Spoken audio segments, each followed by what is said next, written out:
7 राज्यों में हुए उपचुनाव के नतीजे बेहद शानदार हैं।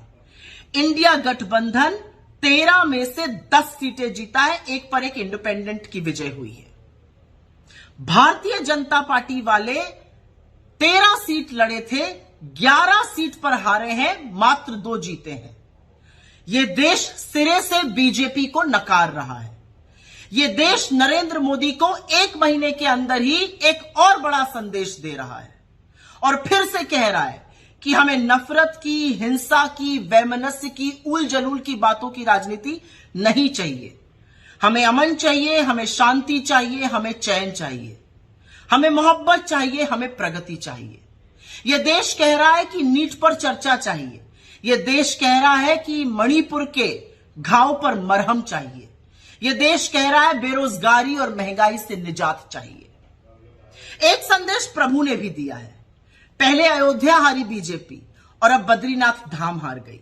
यही नहीं, बीजेपी, अयोध्या, ये सब राम जी से संबंधित जगह हैं।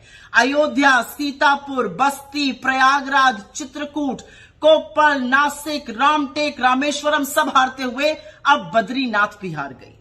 उत्तराखंड में हम 2 सीट जीते, मंगलौर और बद्रीनाथ धाम की। कहने वाले बीजेपी के कह रहे हैं मंगलौर में मुस्लिम ज्यादा है, बद्रीनाथ में तो 98% हिंदू है। क्या कहिएगा, वहां क्यों हार गए? और मंगलौर में जो प्रशासन के साथ मिलकर गंद करी थी चुनाव के दौरान, जो रक्त रंजन किया था, जो मुस्लिम मतदाताओं को जबरन वोट ना देने दिया था, उसका परिणाम सामने है। बीजेपी सिरे से हार गई है। हिमाचल प्रदेश में भी लोगों की हिमाचलियत को ललकार दिया था, जनादेश का असम्मान किया था, सरकार को गिराने का कुत्सित प्रयास किया था।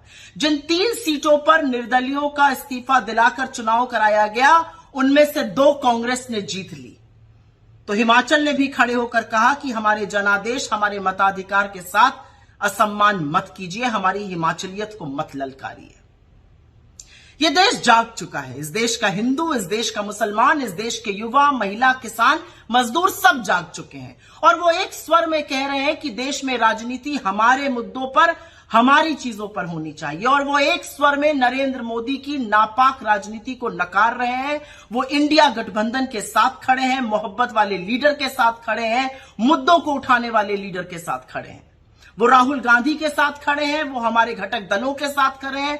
वो खड़े होकर निष्पक्ष तौर से ये कह रहे हैं कि ये देश मोहब्बत से, शांति से और न्याय से चलेगा, अन्यथा हम सबक जरूर सिखाएंगे।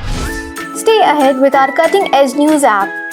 Instantly access the latest shorts in just 1 minute and breaking news in just 50 words. Download now for a smarter, faster news experience.